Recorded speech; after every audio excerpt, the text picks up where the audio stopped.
Gumagana pa to.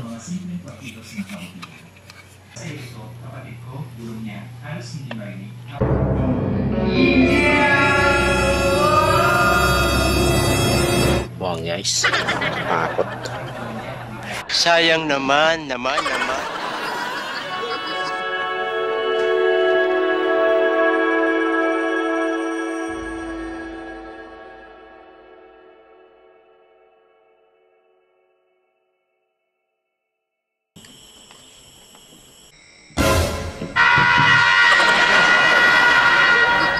And today's video guys ay meron naman tayong panlilibangan na yun about dito sa hindi ko to nabuksan dati pa ito. Yung na-vlog kasi ako hindi ko to nabuksan. Ewan ko ba nabuksan kasi ito dito ay na-corrosion. Subukan natin siya buksan. Na pala, shoutout pala kay Tots sa ganitong video. Then ayun ang bumukas guys. So anong paraan kung paano ko siyang bubuksan na hindi screw ang bubuksan? Kung hindi, may akong paraan dito guys. Gagamit ko ng soldering iron kung bubukas pa siya na ganito.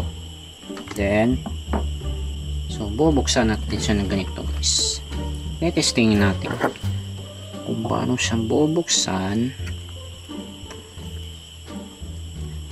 Muntik ko to na saksak dati pero hindi ko na sira pala ito. Then testingin natin kung ano pa siya. Tigas tong buksan tong etsi na to eh. Ayaw talaga guys kasi may na sa kanya, may tawag na something na corrosion sa kanya guys. Then pepersahan natin siya guys. Pepersahin kung bukas ka pa. Hindi naman pwede gagamit ko ng paraan kung paano ito bubuksan eh. Talagang tatanggalin ko itong mga tulinyohan dito. Problema lang ay na corrosion na to eh. Hindi siya ganun bubukas ng ganito. Painitin natin mga siguro. Yan. Sana bubukas ka. Ewan ko lang kung bubukas pa to o hindi. Gamit itong paraan na to. 2 hours later. Umiinit na sa kanyang tulinyohan guys.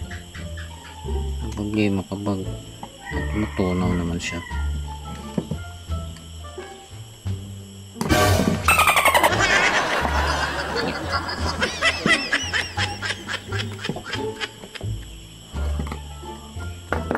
Talaga guys, ang hirap talaga buksan to guys. So may paraan kasi kung paano siyang bubuksan guys. Ay minsan ay aanoin siya ng yung kutsilyo para maano nang dito. Pero may kasi na hindi na siya nakapit kasi na na siya dito. Kung bubutasin mo ng malaking butas kanya na gamit ito na paraan kung paano sila bubuksan. So testingin natin siya ng pagganito guys. Madang mausok lang. So okay, effective naman kung itong gagawin guys. Mas simple na. Yan. Simple kapag yan. Ito pa.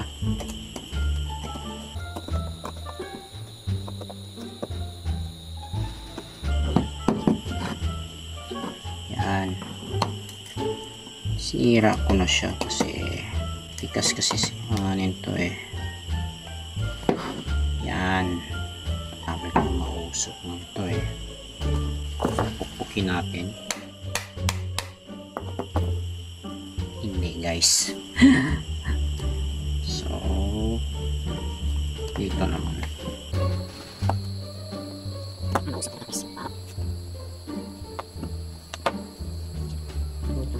papasukin natin siya nung mag-trio guys.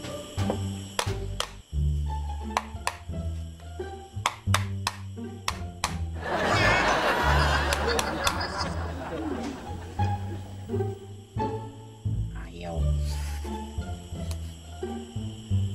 Naggalang ko dito eh. Sandali na muna guys. Ito guys, gagamit ko ng paraan guys. Paano siya bubuksan. Hirap bubuksan ng bago to. Yan.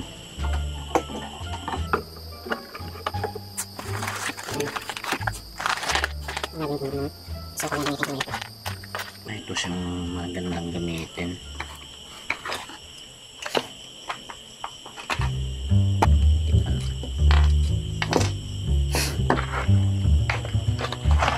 Palitin natin siya ng ganitong pang-ipit guys.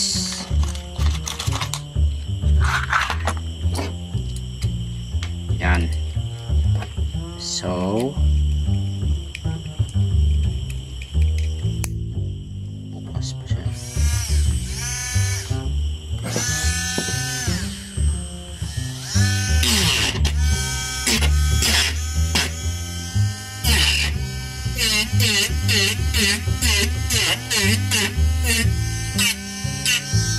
Ingay pala. Ito.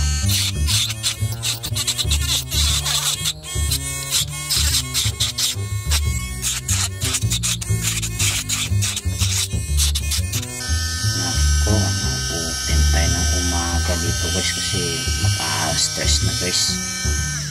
Tsaka maingay. Ingay talaga. Kutsilyo lang gagamitin guys.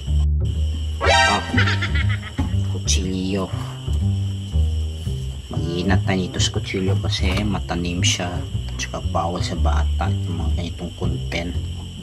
Yan. Mas simple na ito. Tingnan mo. Yan.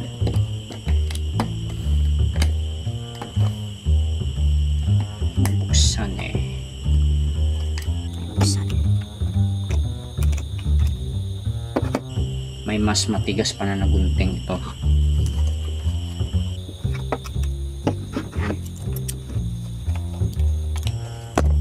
Oh,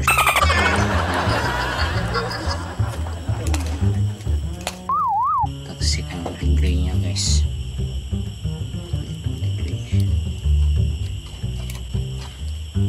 Sipin na siya bubuksan.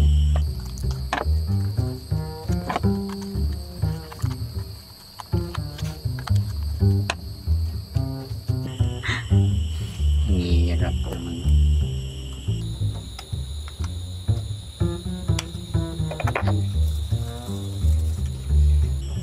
Ako, ang daming madumi itong ito sa loob ng ano niya guys. Hirap.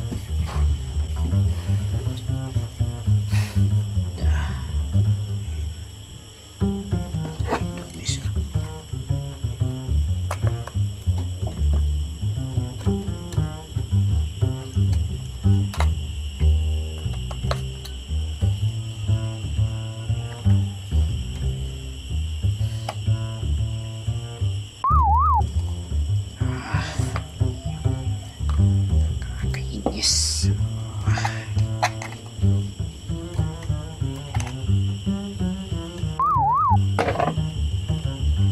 Yan. Matigas pa rin. Ang hirap.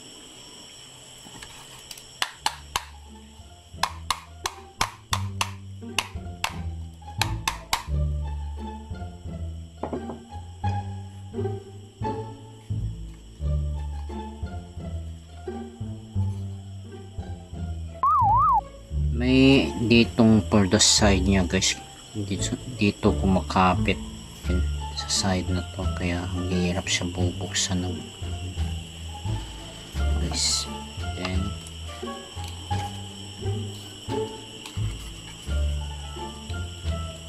hirap talaga guys, ang hirap puwasin.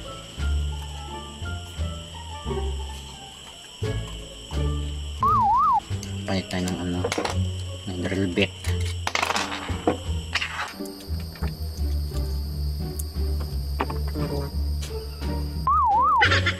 ito ano, panggabas.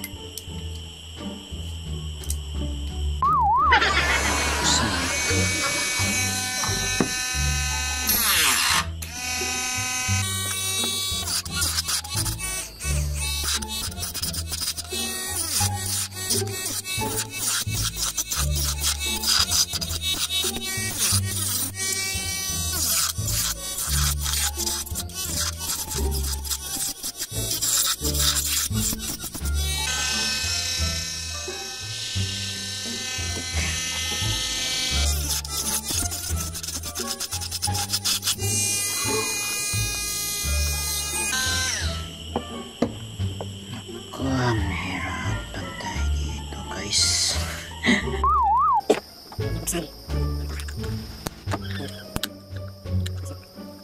Mayroon siyang ano, bukas ka na siya, kailangan presahin lang ito. Ayan, sira naman to hindi tayo magagawa.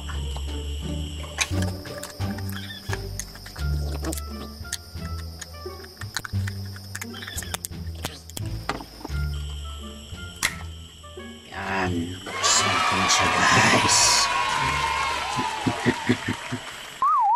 Ito nang laman niya guys, wala nang iba. Yan, transformer AI, hindi AI na sa ano ha. Dito yung selector ng ano, output niya guys, ay input pala, from 117 to 30 volt nakalagay dito. So ito ng transformer niya. Yan, may tuminyuhan pala dito. Yan,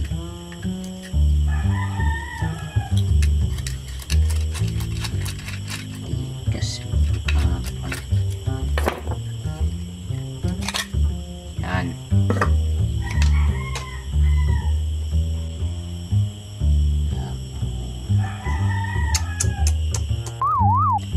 Pane, ito na. Ang laman sa kanya guys ay ano, pang universal siya na ano, selector voltage dito, 145 hanggang 12 volt. Dito ang polarity, dito ang kanyang selector ng voltahe guys. Dito ng output from DC 110 to 30.